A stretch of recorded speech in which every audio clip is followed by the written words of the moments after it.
The following tape is a recording made by George Champion in which he relates his experience as a pilot on the last rotary snowplow that ever went through Alpine Tunnel on the old narrow gauge Denver, South Park, and Pacific.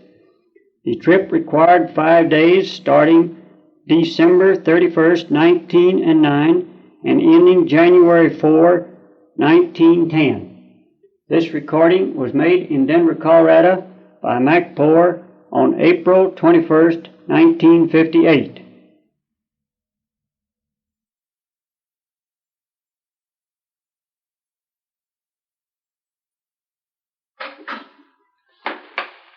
George, sometime back you promised me that you'd come up here and give me that story about the last trip of the snowplow. The last trip that the snowplow made through Alpine Tunnel. Now, I hope you haven't forgotten your promise. Have you been giving that a little thought and try and recall all those details? Yes, I have, Mac, and I think I can give you a pretty good account of the trip. Well, now, you got a pretty keen memory. I wish you would sit there in that chair and, to the best of your ability, tell us about this last trip of the vacuum cleaner through Alpine Tunnel. Now, the tape's all yours, George. I'm going to sit here and listen. I might break in once in a while to ask a question or something. Go ahead, Jordan. Tell us the story. Well, Mac, you have asked me several times to give you an account of this last trip of the snowplow through Alpine Tunnel on the old South Park narrow gauge. And as near as I can remember, this is about the way it took place. It was in December 1909, a pretty tough winter for railroading. Lots of snow and wind on both Boreas and Alpine passes, as well as other sections of the road, and were repeatedly being blocked with snow, and the operation of trains was a difficult problem. Where were you working during 1908 and 9, George? Were you out on the road or in the shop? Well, I was working in the shop as a machinist, but I was out on the road firing quite a number of times. Your regular job, though, was a machinist. That's right. Yeah. The snowplow was in use a lot that winter, first on one division and then the other. On the morning of December 31st, I was called for one of the snowplow crew, and if I remember right, we were to leave Como about 11 or 11:30 a.m. Well, that was a hell of a time to take you guys out on New Year's Eve. Well, that's the way it happened. And this was I was to go on the Gunnison Division to open the road between Como and Pitkin. I was assigned to the pilot house of the plow. Ed Annis was the engineer, and John Halleck was fireman. And my duties as pilot were to keep constant watch on the track ahead, to reverse the snow hood when the occasion required. Well, that hood, that's the thing that throws the snow to the right or left. Yeah, that's right. When they reversed the wheel, you had to reverse the snow hood to throw the snow accordingly, see? Oh, I see. And to make myself generally useful, oiling and so forth. I could signal the engineer by means of a bell cord that ran to the bell in the cab over the engineer's head, if, while working, anything went wrong. That bell cord led back to the hogger of the first engine, huh? No, that bell cord led back to the engineer on the plow only. Oh. It was situated right over his head where he could hear it easy. Well, I suppose you wanted to stop the plow right quick. How did you let the engineers behind with the regular locomotives know? Well, I also had a whistle cord and an emergency air valve handy for use as needed. Oh, I see. Yeah. Well, we left Como on time with 3 engines and a combination coach on the rear end of the train for the train crew. The engineers on the engines were Johnny Olson, Billy Kearns, and Mike O'Hara. Oh, I remember that name, Billy Kearns. Yeah. You know, at the time I was riding Denver and South Park, I had a very great deal of correspondence with that man, and he was He was awful nice about giving information, and if you will remember, there's a lot of his stories in, quite a number of his stories in the South Park book. Yes, I remember that, Mac. I believe, isn't he's living in Salt Lake City, isn't he? I think he is. He was the last I heard of him. Yeah. He was a fine fellow. I don't remember who the firemen were, nor do I remember who the conductor and brakemen were. It's a little too long ago. We didn't have too much snowplow work to do from Como to Swanders, though some of the cuts out of Como and up Bass Hill were pretty much filled up with snow and had to be cleaned out. We took water at Swanders and pulled out for Chalk Creek Canyon and Alpine Tunnel. Seemed like it was about 2 or 3 o'clock in the afternoon. You know, you don't run very fast with 3 engines and a rotary plow. It seemed as though our top speed was about 15 miles per hour, except when we were bucking snow and then it was slow going. After we got up Chalk Creek Canyon, we ran into lots of snow, especially around Fisher and St. Elmo. Also all the way up to Romley, Hancock, and Atlantic, and to East Portal of Alpine Tunnel. George, at that time, it was a boarding house and all those buildings we see in pictures at Hancock. Were they there then? Yes, the majority of them were still there. The water tank, was it still there? The water tank was there. And the Y, was the Y there? There was a Y there. And I think some of the mining buildings there and cabins had been abandoned. Yeah. I especially remember the snow between Fisher and St. Elmo.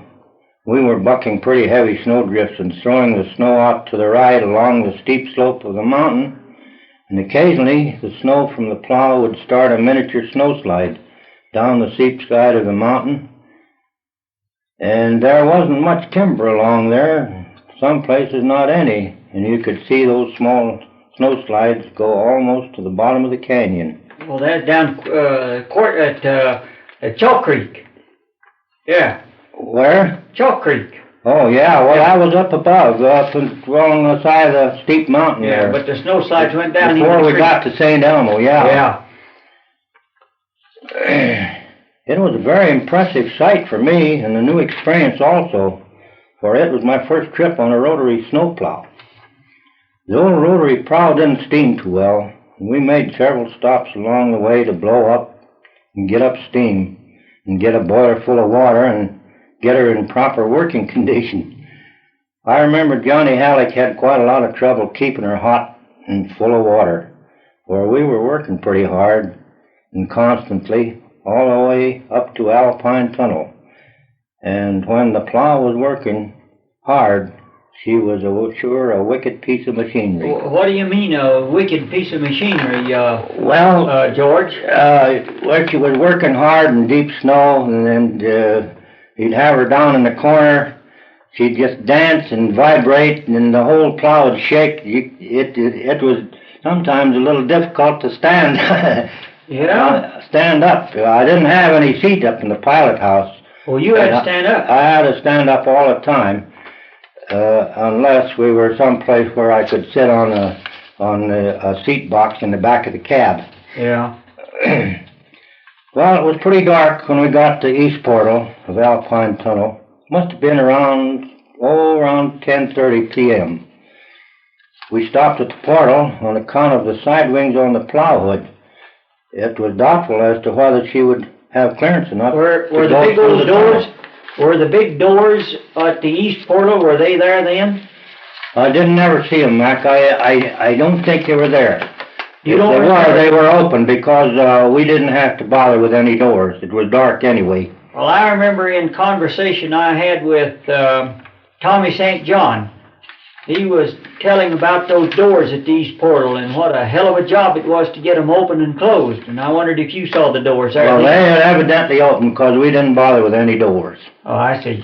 It was getting late, and everybody was getting tired and hungry, and engineer and conductor, after talking things over, they decided to lead the plow through the tunnel rather than take off the side extensions of the plow hood. Yeah. So we tied a long piece of bell cord to the whistle cord up in the plow and started through the tunnel. several of us walking ahead of the plow to watch closely so that if the side of the plow hood didn't clear, we could whistle the train down. It was slow going and a ticklish job, with only lantern light to see by, and to make things worse, the gas and smoke from the engines and plow was getting pretty bad. Only once did I whistle them down, as we came to a place in the tunnel where it looked like the plow might not clear. It was a good thing we stopped when we did, for someone, I don't remember just who, found our fireman, Johnny Halleck, down in the deck of the plow, overcome by gas. Huh. Some of the boys got him off the plow and down on the floor of the tunnel, revived him and took him back to the coach out of the dense gas. The gas didn't seem to bother us much on the floor of the tunnel, though it did make us cough considerable. We finally got a whistle signal from the rear engine to go ahead, so we finished leading the plow on through the tunnel, and all climbed aboard and drifted down to Alpine Station, where we tied up for the night and something to eat. It had taken us about an hour or more to get through the tunnel, and it was... That means it took you an hour to go about 1,800 feet. Yes, stopping as we did to take care of the firemen and so forth. And it was close to midnight when we tied up and got something to eat. The first eat we'd had since morning, so we all did a pretty good job at the midnight meal. I bet you did. The man who ran the boarding house at Alpine Station was a fellow by the name of Larry Waters. Seemed like a pleasant fellow, but very talkative, cracking jokes and spinning yarns all during the midnight meal. After eating and making arrangements for a bed, I went over to the telegraph office and sent a telegram to my mother and dad, who were there in Denver. I would wish them a Happy New Year, as it was now January 1st, 1910, and New Year's Day. Well, I'll be doggone. Hey, George, did you sleep upstairs that night? Yeah, I slept upstairs. I had a room upstairs. You know, in the early 40s... where most all the boys slept, except the trainmen. I think they slept in the coach that night. You know, sometime in the early 40s, it was my first trip up to Alpine Tunnel Station, and I went upstairs. You could walk up the steps then, and I walked around on the second floor, and there was a lot of those old bunk beds, single bunks, but all they were double. There was one below, and a fellow would sleep up above. And there were a number of those scattered all around over the floor up there, topsy-turvy, turned over sideways, and every which way. Well, if I remember right, I had a pretty good bed, and it was fairly comfortable. I sure would like to have that old telegram today, but it seems that Mother destroyed it several years ago, and I was unable to get a hold of it. I don't remember what time it was when we left Alpine Station next morning for Pitkin. It was not very early, for by the time the engines and plow took water and we looked things over, it must have been late in the morning, close to noon, I believe. And from Alpine to Pitkin was rather a slow trip. We bucked out the cut and some small slides below the Palisades, along by Sherrod and Woodstock, took water at Woodstock Tank, and I think it was between about 5 and 6 o'clock in the evening when we finally tied up at Pitkin.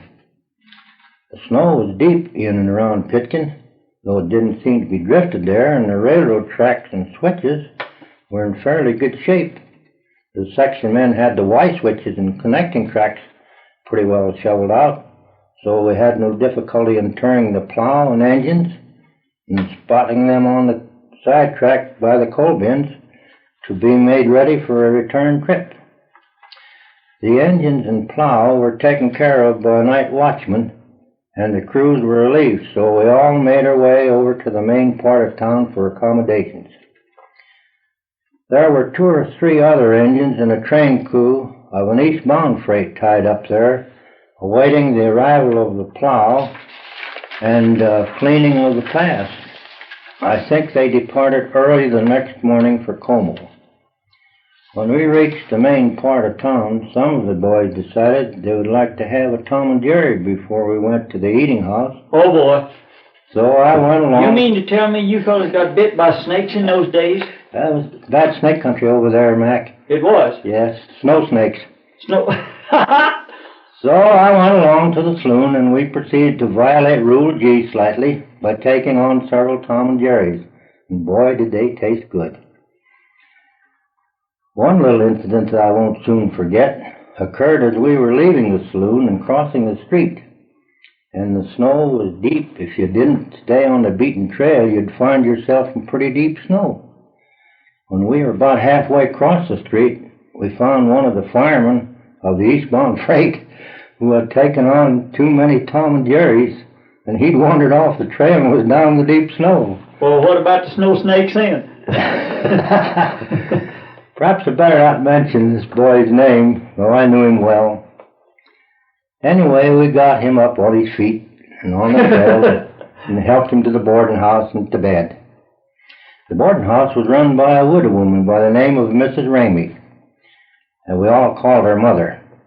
She put out good meals and also good beds. If I remember right, we were tied up in Pitkin about 3 days, for they held us there on account of a severe storm that was putting off more snow on the pass, and they wanted the plow held in Pitkin to open up the road again after the storm. Did the telegraph line hold up? Yeah, there was no difficulty in the telegraph line as far as I can remember. I think it was on the morning of the third day of our layover in Pitkin that we were called for the trip back over Alpine Pass to Como. That was January 4th, 1910. We pulled out of Pitkin about 7 or 8 o'clock that morning. The snow had really piled up in places. We took water at Woodstock. When we went up around Sheridan, we began to hit some real heavy drifts. It was slow going. And then between Sheridan and Palisades, we ran into several snowslides that had come down across the track. Well, now that's the same area that the old snowslide back in the early days went down and destroyed Woodstock. Yeah, that's right? about the same locality. That's the same place. And do you know to this day, George, if you will walk up the side of the mountain from Woodstock straight up to the upper grade level, you can see huge timbers laying there that were cut and notched out, just ready to put up. And it's my guess that they were piled along the right-of-way there, waiting to build a snow shed when that big Woodstock slide came. They're scattered helter-skelter all over the mountainside, those pre-cut timbers. I didn't have time to look around much because we were working pretty hard going up there. And Engineer Annis had warned me to be especially careful that there was a possibility of rocks mingled with the snow in the slides. And if I heard the rotary wheel hit any rocks, I was to whistle them down at once. Well, we got through several small slides without any particular trouble, and just about a mile or so below the Palisades, we ran into a large slide. The snow was higher than the top of the rotary. We had a crew of section men along in the coach, and they were called on to shovel down the high snow when we would back out of the cut. This we had to do several times. We were making fairly good progress when all at once I heard the rotary wheel hit something solid. So I whistled them down and we backed out of the cut. We had hardly got stopped when the traveling engineer, a fellow by the name of George Gray, climbed up in the pilot house and asked me what was the matter and why I'd whistled them down again, as we were nearly through the slide. I had seen George Gray in Pitkin, but I did not know that he was on the plow train, and he took me by surprise when he popped up in the pilot house. I told him the reason I'd whistled him down was because there was rocks in the bottom of the slide. He said he didn't think so, and he grabbed the whistle cord and whistled the train ahead. Smart boy, huh? Yeah, smart fella. Smart boy. I never had a chance to tell Engineer Annis what happened until after we hit the slide and rocks again and tore off most of the cutting knives on the rotary wheel. And by that time, Annis knew that something was wrong, and he whistled the train down and back out of the cut. Sure enough, when we surveyed the damage, we didn't have very many knives left on the wheel. They'd all been torn off, and most of them went out the snow chute and down the mountainside. You mean a rotary snowplow can throw blades out through the chute, huh? Yes, that's right, Mac. Anything loose in there, it'll go if it'll pick them up. Yeah. We had to get a couple of bull chains and drag some extra large rocks out of the cut. There was some extra cutter blades and bolts in the tank box of the plow, so after we got the largest of the rocks pulled out of the cut and out of the way, we proceeded to replace what cutter knives we had. Johnny Olson and Billy Kearns and others all helped with the job, but it took us most of the afternoon. It was almost dark when at last we got through the big slide into Alpine Station. I never saw the traveling engineer again. He disappeared. Went back to the coach and never showed up on the head end again. I don't blame him. When I explained to Engineer Annis what and how things happened, he said it was too late now to do anything about it.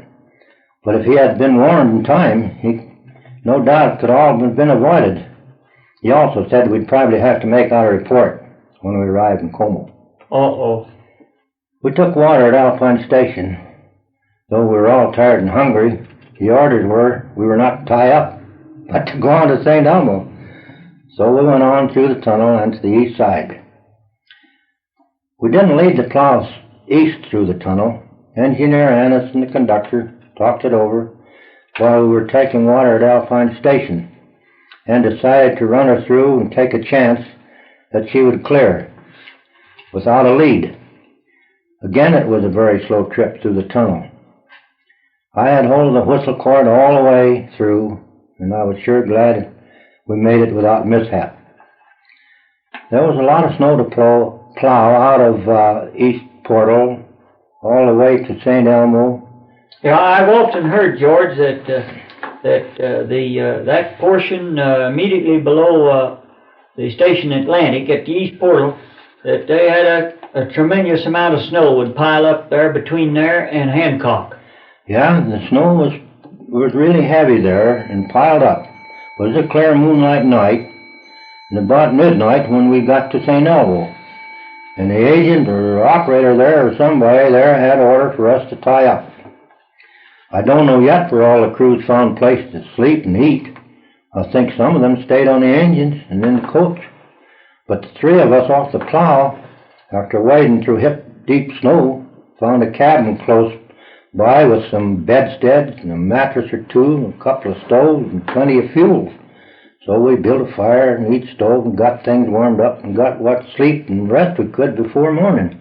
George, you know, there's quite a picture has come to light here in the last few years of two boxcars sitting there at St. Elmo after you went around the curve. Were they there then?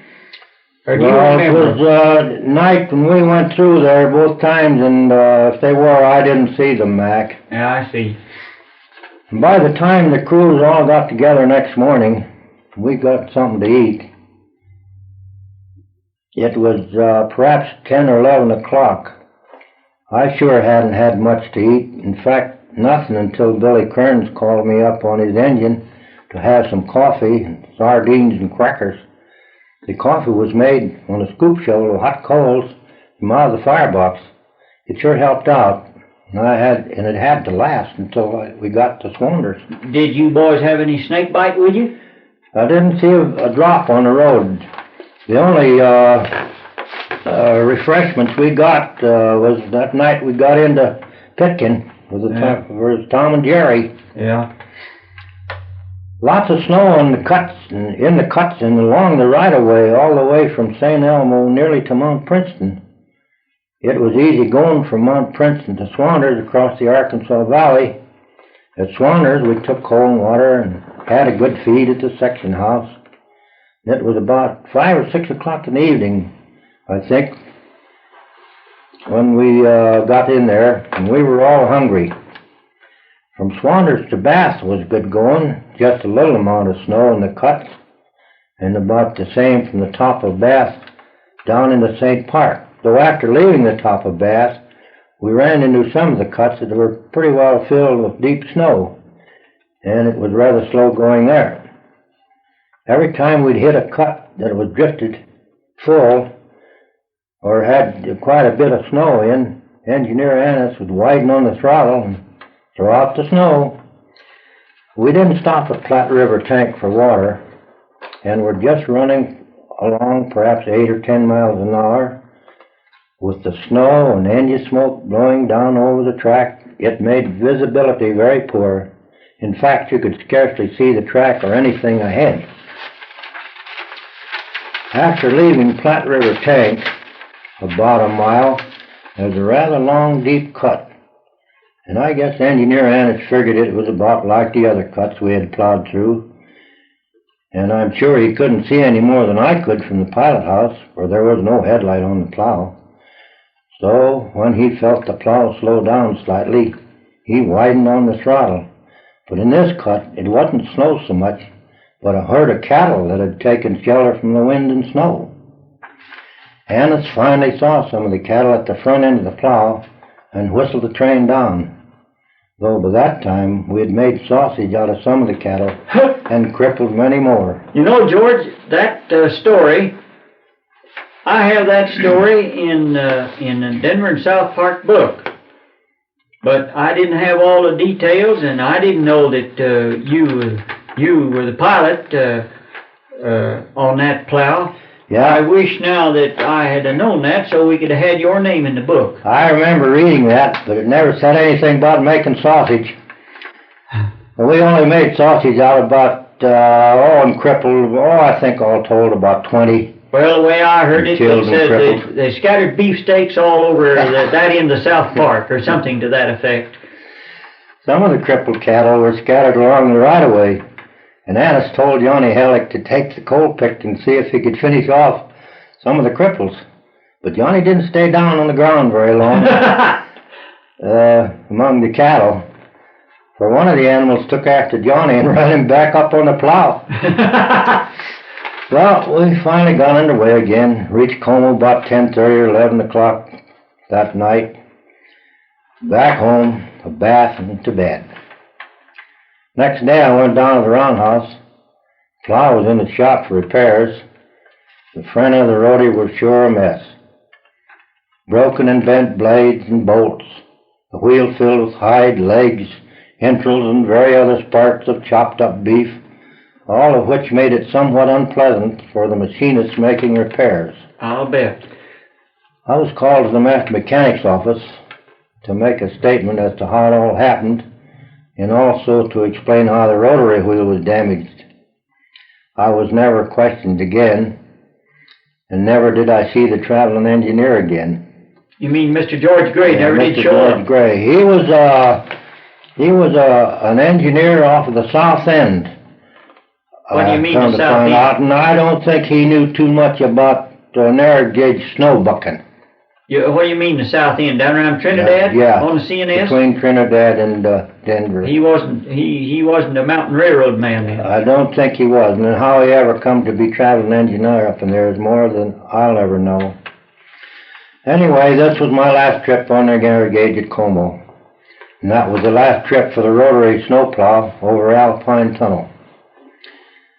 I left the service, the road shortly after this trip, and I heard several months later that the tunnel had caved in and the Gunnison Division was to be discontinued. Well, that's right, George. Now let's see, you made this trip in December 31st and January 1st of 1910, Mac. January 1st, 1910. Well, now on October 10th, 1910, that was when the tunnel caved in. Well, I didn't know exactly when it was. And the CNS officials didn't waste any time. They really took advantage of it, because on October 24th, they officially announced that all through service to Gunnison would be discontinued. They didn't want to fix that tunnel up, George. No, it was a good excuse to abandon the Gunnison Division, and they took advantage of it. Well, anyway, it was an exciting trip, and as railroading goes, a great experience, and one that I'll always remember. Well, George, I thank you for that tale. I'm quite sure that all the Denver South Park and Pacific Railroad fans that will have the privilege of hearing this tape are going to enjoy that. And I thank you kindly for that story.